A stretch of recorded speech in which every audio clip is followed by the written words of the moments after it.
Good morning. It's Sunday morning, and it is a very brisk morning in Colorado. But what we've got here is a brand new GM Performance Parts LSA crate engine.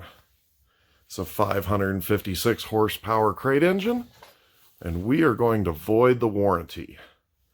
This is going to be the power plant for a very ambitious project, and I'll get into more detail about that in a later video, but I will show you a sneak peek in the end of this video.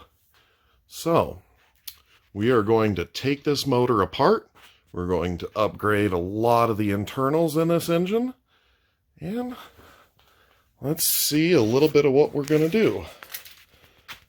First and foremost, we're going to upgrade the mains and the heads to ARP studs. We also have a Melling high volume oil pump. We also have a competition cams. It's a big roller cam for an LS with a supercharger. We also have a true dual roller timing assembly from Trick Flow Specialties, and one of their timing chain dampers to replace the factory tensioners. We're going to upgrade the connecting rods. We've got a set of Wiseco boost line connecting rods, and we're going to hang some DSS pistons, forged and coated. We're also going to be removing the cylinder heads and setting them to be CNC machined. And we're likely going to send the supercharger for a full CNC machining. And let's get started.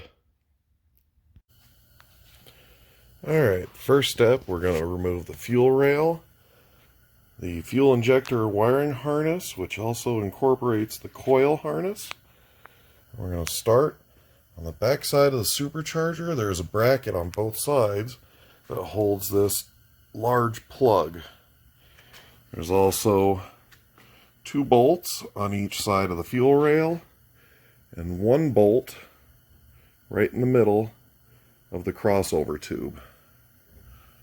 So, let's unplug the harness and remove the fuel rail.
And that is the fuel rail assembly removed. Now, next step, we're going to remove the supercharger cover.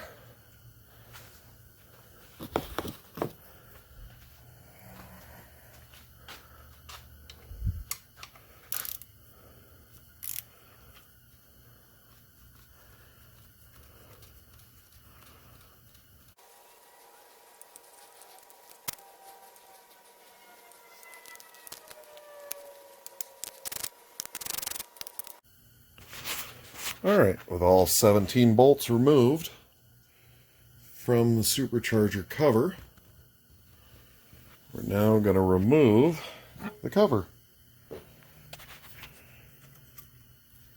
And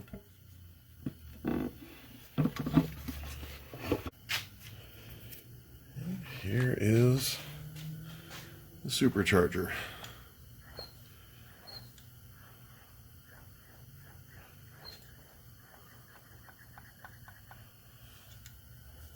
That sure does feel smooth. Alright, now we're going to remove the supercharger. The bolts are deep down inside the supercharger itself. So, let's get some longer tools and we'll get the supercharger removed. Don't forget this little plastic hose. Simple, quick disconnect and locking mechanism.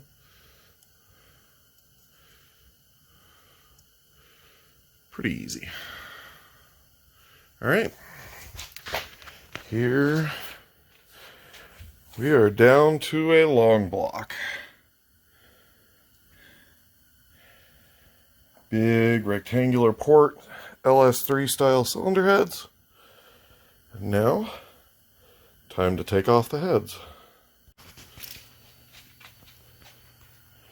Alright, before we continue with removing the cylinder heads, I wanted to point out one thing. The LSA rear steam holes in the cylinder head are blocked off. This is problematic for a lot of reasons. One is it does not promote rear engine cylinder cooling. So, one of the modifications we're going to make is to modify this so we open this hole back up and we're going to plumb in cool engine coolant into the rear of the cylinder heads.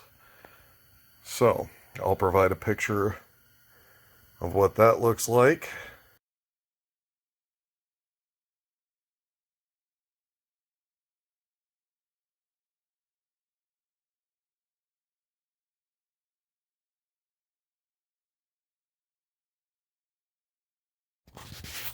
Alright, here we go. We've got the cylinder heads off, and everything looks just like it should. There are no surprises, so the next step, we're going to tear the front end of the motor off, oil pan, take the camshaft out, and then it's going right to the machine shop. We're going to redo the line hone on the mains with the studs in place.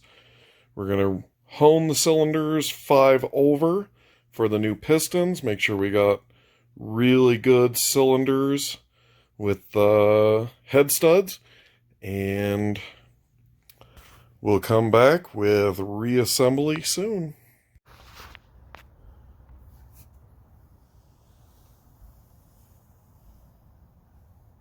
As I said, here's the sneak peek. This shouldn't give much away. What do you think this is? Let me know.